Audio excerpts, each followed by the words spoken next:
Dear student, पिछले video में हमने देखा था कि ग्रेटेस्ट इंटीजर्स फंक्शन क्या होता है, फ्रैक्शन पार्ट क्या होता है। ठीक है, आज हम इस वीडियो के अंदर ग्रेटेस्ट इंटीजर्स फंक्शन का इंटीग्रेशन कैसे होता है ये सीखेंगे। तो अगर किसी को ग्रेटेस्ट इंटीजर्स फंक्शन और फ्रैक्शन पार्ट के बारे में जानकारी नहीं है, नॉलेज नहीं है, तो वो मेरा पिछले वीडियो जाकर देख ले। वो वीडियो देखने से आपको अच्छी तरह से क्लियर हो जाएगी ग्रेटेस्ट इंटीजर्स फंक्शन होता क्या है। अब इस ग्रेटेस्ट इंटीजर्स फंक्शन का इंटीग्रेशन कैसे करवाता है उसको मैं ये वीडियो लेकर आया हूँ। तो ये जो मैं क्वेश्चंस लेके आया हूँ ये बहुत ही ज्यादा इंपॉर्टेंट है, क्योंकि बहुत से कॉम्पिटेटिव एग्जाम के अंदर ये क्वेश्चंस पूछा जा चुका है। ठीक है, तो देखो इसको सॉल्व करने का तरीका क्या होगा। यहाँ पर सबसे पहले हमको x की लिमिट लेनी, क्या लेनी है, x की लिमिट। अब x की लिमिट यहाँ पर अगर इस क्वेश्चन की लिमिट की बात करें तो क्या दे रखा है, 1.5 से 3.5 दे रखा है। ठीक है, तो यहाँ पर सबसे पहले स्टार्टिंग होगा 1.5 से 1.5 के बाद में कहाँ जाएगा, ग्रेटेस्ट इंटीजर्स नंबर 1.5 के बाद क्या है 2 के बाद ग्रेटेस्ट इंटीजर्स फंक्शन क्या आने वाला है 3। 1.5 के बाद 2 के बाद 3 और 3 के बाद यहाँ पर जो है वो हाईएस्ट जो इसकी लिमिट दे रखी है वो क्या दे रखी है 3.5, तो वो ले लेंगे। तो स्टार्टिंग लिमिट 1.5 और जो मैक्सिमम इसकी जो लिमिट दे रखी है वो क्या दे रखी है 3.5। तो 1.5 से 3.5 तक अपन लेंगे, लेकिन यहाँ पर इसके बीच की जो लिमिट है, जो ग्रेटेस्ट इंटीजर्स जो नंबर आने थे वो भी हमने ले लिए। तो 1.5 से जाएगा 2 पर, 2 के बाद जाएगा 3 पर और 3 के बाद जाएगा 3.5 पर। अब यहाँ पर हमें वो इस x के रिजल्ट के लिए हम यहाँ पर ग्रेटेस्ट इंटीजर्स फंक्शन का रिजल्ट देखेंगे कि वो क्या रहता है इसके पैरेलल। ये जो रिजल्ट है इनके पैरेलल इसका रिजल्ट क्या रहता है। तो यहाँ पर हम देखेंगे 1.5 से लेकर जब हम 2 तक चलते हैं, जैसा कि हमने लास्ट वीडियो में पढ़ा था, 1.5 से लेकर 2 तक चलते हैं तो वहां पर ग्रेटेस्ट इंटीजर्स फंक्शन का रिजल्ट क्या आता है 1.5 के बाद 1.6, 1.7, 1.8, 1.9 तक, तो उन सबका रिजल्ट क्या निकलता है ग्रेटेस्ट इंटीजर्स फंक्शन का 1। इसी तरह से हम 2 से लेकर 3 तक चलेंगे, 2 से लेकर 3 तक में 2.1, 2.2, 2.3 इस तरह से, तो इसका रिजल्ट क्या हो जाएगा 2 ग्रेटेस्ट इंटीजर्स फंक्शन का रिजल्ट। इसका 1 हो जाएगा, इसका 2 हो जाएगा और 3 से लेकर 3.5 तक का रिजल्ट यहाँ पर क्या हो जाएगा 3, बिल्कुल इसी तरह से। तो यहाँ पर ये ग्रेटेस्ट इंटीजर्स फंक्शन का रिजल्ट क्या क्या आगे 1 आगे 2 आगे और 3 हो गए इस लिमिट के अकॉर्डिंग। अब यहाँ पर इस क्वेश्चन को हम लेते हैं, तो i इंटीग्रेशन 1.5 से लेकर 3.5 तक लिमिट दे रखी है ग्रेटेस्ट इंटीजर्स फंक्शन x। अब इस लिमिट को हम इस तरह से लिखेंगे, कैसे, सबसे पहले 1.5 से वो कहां पर जाएगा 2 पर। ठीक है, तो 1.5 से लेकर 2 पर गया, यहां पर dx लिख देते हैं प्लस लगाओ। फिर उसके बाद में 2 से लेकर कहां पर जाएगा 3 तक जाएगा, यहां पर मैं dx लिख देता हूं, फिर प्लस 3 से लेकर कहां तक जाएगा 3.5 तक, यहाँ पर ये इंटीग्रल। अब यहाँ पर 1.5 से लेकर 2 तक, 1.5 से लेकर 2 तक आपका जो ये फंक्शन है ग्रेटेस्ट इंटीजर्स फंक्शन है 1.5 से लेकर 2 तक, इसका रिजल्ट क्या था 1। तो ग्रेटेस्ट इंटीजर्स फंक्शन की जगह यहाँ पर क्या रखेंगे 1। इसी तरह से लिमिट 2 से लेकर 3 तक में ग्रेटेस्ट इंटीजर्स फंक्शन का रिजल्ट क्या है 2, तो यहाँ हम क्या लिख देंगे 2। इसी तरह से 3 से लेकर 3.5 तक ग्रेटेस्ट इंटीजर्स फंक्शन का रिजल्ट कितना निकला 3, तो यहाँ हम क्या लिख देंगे 3। तो इस तरह से यहाँ पर हमको पता है कि जो कांस्टेंट होता है वो इंटीग्रेशन के सिंबल से हमेशा बाहर रहता है, तो यहाँ हो जाएगा 1 और dx का इंटीग्रेशन क्या हो जाएगा x, dx का इंटीग्रेशन मीन्स 1dx का इंटीग्रेशन x रहता है 1.5 से लेकर 2 तक प्लस, फिर यहाँ पर इसी तरह से 2 को हम बाहर ले लेंगे x 2 से 3, फिर वापस 3 को बाहर ले लिया x 3 से 3.5 इस टाइप से। अब यहाँ पर 1 dot upper limit minus lower limit लगा देंगे 2 minus 1.5, 2 types of 3 minus 2, 3 types of 3.5 minus 3, upper limit minus lower limit कर देंगे। अब यहाँ पर 2 माइनस 1.5, 2 माइनस 1.5 कितना हो गया 0.5 plus 2 times of 3 minus 2 1, 3 times of 3.5 minus 3 कितना रह जाएगा 0.5। अब यहाँ पर 0.5 प्लस 2.1 सॉरी 2.1 कितना हो जाएगा 2 प्लस 3 इंटू 0.5 कितना हो जाएगा 1.5। तो इनको सम करेंगे तो हमको रिजल्ट मिलेगा 4, तो 4 इसका एग्जैक्ट आंसर। तो इस तरह से हम है वो ग्रेटेस्ट इंटीजर्स फंक्शन का जो इंटीग्रेशन है वो इस तरह से हम निकालते हैं। Thank you. Greatest integers function के इंटीग्रेशन पर एक और ये क्वेश्चन बहुत ही ज्यादा इंपॉर्टेंट, अब इसका सॉल्यूशन किस तरह से करें। जैसे कि मैंने आपको लास्ट वीडियो के अंदर बताया था, देखो यहाँ पर आ गया फ्रैक्शन पार्ट, फ्रैक्शन पार्ट की पावर है यहाँ पर ग्रेटेस्ट इंटीजर्स फंक्शन पे रहता है। तो मैंने आपको एक कंडीशन नोट करवाई थी, तो वो कंडीशन का देखो यहाँ पर यूज आएगा, ठीक है। तो जो मैं अपने वीडियो के अंदर जो भी कंटेंट लेकर आ रहा हूँ, जो चीज आपको बता रहा हूँ, वो आपके कहीं ना कहीं काम आने ही वाली, बहुत ही ज्यादा वो इंपॉर्टेंट कंसेप्ट होता है, तो जाके मैं यहाँ पर आपको बोर्ड पे लिखवाता हूँ उसको, ठीक है। तो देखो उसका यूज यहाँ है, और ये भी क्वेश्चन से आपके कॉम्पिटिटिव एग्जाम के अंदर पूछा गया। अब यहाँ पर 0 से लेकर 2 तक लिमिट दे रखी है, और आपका जो fraction part of x, fraction part of x का रिजल्ट क्या होता है, जैसे लास्ट वीडियो के अंदर मैंने बताया था x minus greatest integers function x, और यहाँ पावर क्या दे रखी है आपको, ग्रेटेस्ट इंटीजर्स फंक्शन x और dx पूछी रहेगी। तो यहाँ पर फ्रैक्शन पार्ट ऑफ x की जगह हमने क्या लिखा, x minus greatest integers function x, और ये पावर एच डी इसके ऊपर लगा। अब हमको ये देखना है कि पूरा जो अपना फंक्शन है, अब ग्रेटेस्ट इंटीजर्स फंक्शन का यहाँ पर फ्रैक्शन पार्ट और ग्रेटेस्ट इंटीजर्स फंक्शन दोनों मिले हुए थे, ठीक है। अब प्योरली हमने इसको कन्वर्ट कर दिया है ग्रेटेस्ट इंटीजर्स फंक्शन के अंदर। तो यहाँ पर वापस वही बात, हम लिमिट देखेंगे। अब देखो लिमिट देखेंगे तो लिमिट x की लिमिट क्या हो जाएगी, 0 से लेकर, देखो 0 से लेकर 2 तक है, तो पहले 0 से किस पर जाएगा, ग्रेटेस्ट इंटीजर्स नंबर 1 पर, 1 के बाद फिर किस पर जाएगा, 2 पर, 0 से 1 पर, और 1 के बाद किस पर जाएगा, 2 पर। इसी टाइप से यहाँ पर जब हम ग्रेटेस्ट इंटीजर्स फंक्शन का रिजल्ट देखेंगे, तो बिटवीन 0 to 1 के बीच में हमेशा रिजल्ट हमको क्या मिलता है, 0, 0.1 से लेकर 0.9 तक हमको रिजल्ट क्या मिलेगा, 0 मिलेगा। इसी तरह से 1.1 से लेकर 1.9 तक हमको रिजल्ट क्या मिलेगा, 1। तो ग्रेटेस्ट इंटीजर्स फंक्शन का रिजल्ट 0 से 1 लिमिट के लिए 0 हो जाएगा, और 1 से 2 लिमिट के लिए क्या हो जाएगा, 1। तो यहाँ पर अब इस क्वेश्चन को हम सॉल्व करते हैं, तो 0 से लिमिट पहले कहाँ जाएगी, 1 पर लिमिट जाएगी, और आपकी जो फंक्शन दे रखा है इसका रिजल्ट देखो किस तरह से लिखेंगे, ब्रैकेट फिर x as it is minus, अब ग्रेटेस्ट इंटीजर्स फंक्शन का रिजल्ट 0 से लेकर 1 के बीच में क्या रहता है, 0, तो यहाँ क्या रख देंगे, 0। फिर यहाँ पर भी पावर में भी ग्रेटेस्ट इंटीजर्स फंक्शन है, तो ग्रेटेस्ट इंटीजर्स फंक्शन का रिजल्ट भी यहाँ पर क्या हो जाएगा, 0, और यहाँ रह जाएगा dx। बिल्कुल इसी तरह से इसका सेकंड पार्ट 0 से लेकर 1 लिमिट, अब क्या हो जाएगा, 1 से लेकर 2। अब वापस इसमें वैल्यू रखेंगे, तो x as it is minus greatest integers function x का रिजल्ट 1 से लेकर 2 लिमिट तक क्या रहता है, 1।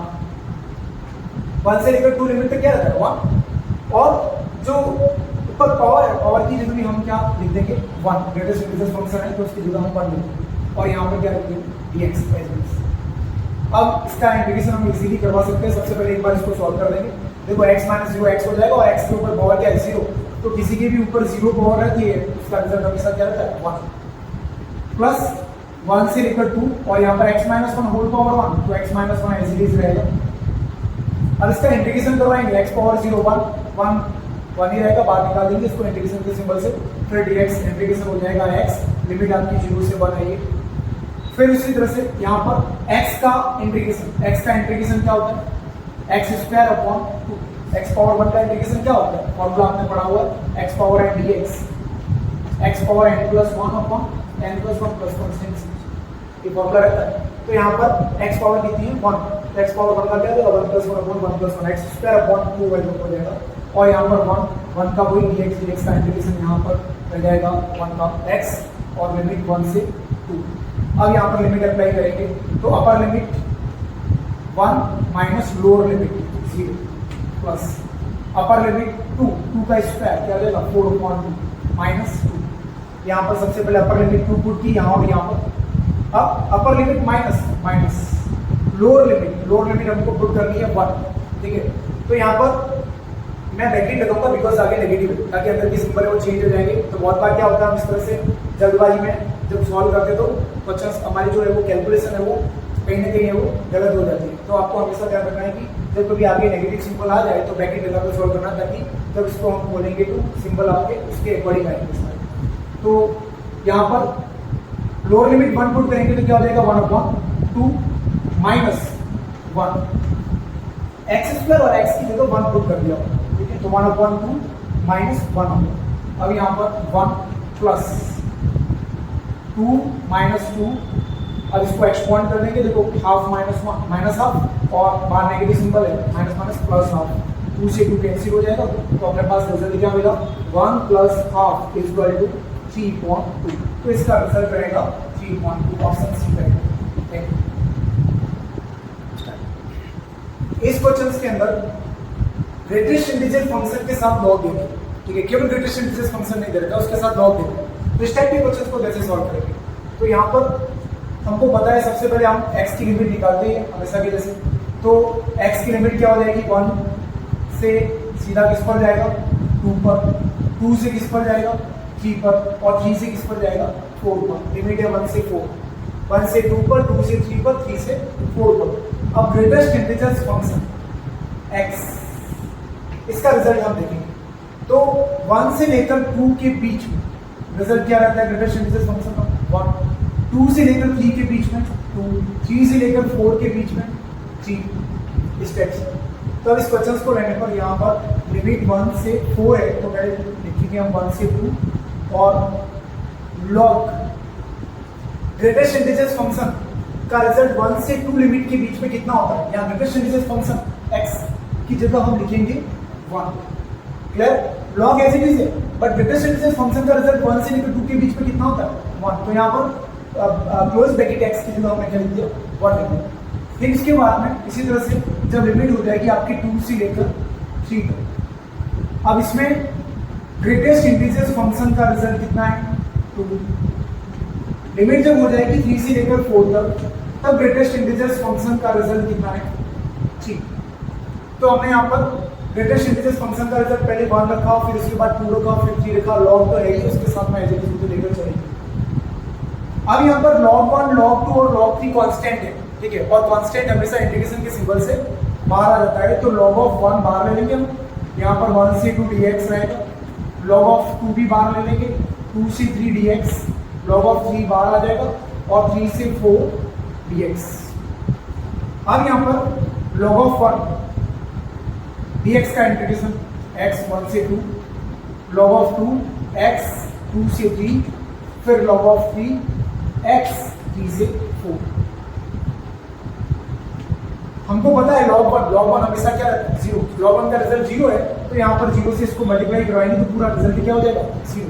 तो 0.2 minus 1 upper limit minus lower limit एक बार लिखना चाहो तो आप लिख सकते हैं। फिर log of 2 upper limit minus lower limit, x की जो वैल्यू पुट कर पहले अपर लिमिट फिर lower limit, log of 3 upper limit minus lower limit, तो हमारे पास रिजल्ट क्या रहेगा 0 प्लस log 2 3 माइनस 2 1 हो जाएगा, प्लस log of 3 4 माइनस 3 1 हो जाएगा, तो हमारे पास रिजल्ट आएगा log 2 प्लस log 3। तो यहाँ पर एक फॉर्मूला बन रहा है log m plus log m, log m plus log m क्या था log m, तो उस रिजल्ट के अकॉर्डिंग यहाँ पर क्या आ जाएगा log 2 प्लस log 3, यहाँ पर हो जाएगा log of 2.3, तो कितना रिजल्ट मिलेगा log of 6। तो इसका आंसर हो जाएगा log of 6। यहाँ पर आप फॉर्मूला अगर चाहो तो मैं फॉर्मूला लिख देता हूँ, log m plus log n is equal to होता log m डॉट n। इसके अकॉर्डिंग यहाँ पर हमको रिजल्ट मिलेगा log of 6, n की जगह हो गया 2, n की जगह हो गया 3, और log mn 2.3 कितना हो जाएगा 6। तो इस टाइप से इस क्वेश्चन का रिजल्ट आएगा log of 6।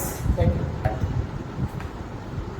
देखो बच्चों, अभी तक मैंने आपको जो क्वेश्चंस करवाए थे, जितने भी ये कॉम्पिटिटिव लेवल से बहुत ही ज़्यादा इंपॉर्टेंट क्वेश्चंस हैं सारे के सारे, चाहे कोई भी कॉम्पिटिटिव एग्जाम हो, चाहे जेईई एडवांस हो, जेईई मेंस हो, एनडीए हो, और अदर कोई भी कॉम्पिटिटिव एग्जाम जैसे RPSC first grade second grade school lectureship के लिए, सेकंड ग्रेड टीचर के लिए जो एग्जाम होते हैं, तो सभी कॉम्पिटिशन एग्जाम के अंदर जहाँ पर मैथ्स का जो ये लेवल रहता है सीनियर सेकेंडरी लेवल, उसमें इस टाइप के क्वेश्चन पूछे जाते हैं, ठीक है।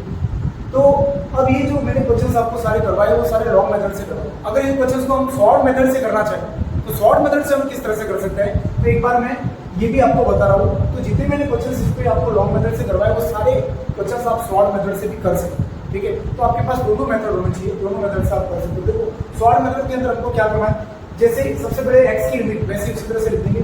x की लिमिट क्या हो जाएगी 1.5 से ग्रेटेस्ट इंटीजर्स नंबर 2 हो जाएगा, 2 के बाद 3 हो जाएगा, और 3 के बाद वहां पर है वो अपर लिमिट क्या दे रखी है 3.5, तो 3.5 तक जाएगा। तो 1.5 से 2, 2 से 3, 3 से 3.5, ठीक है।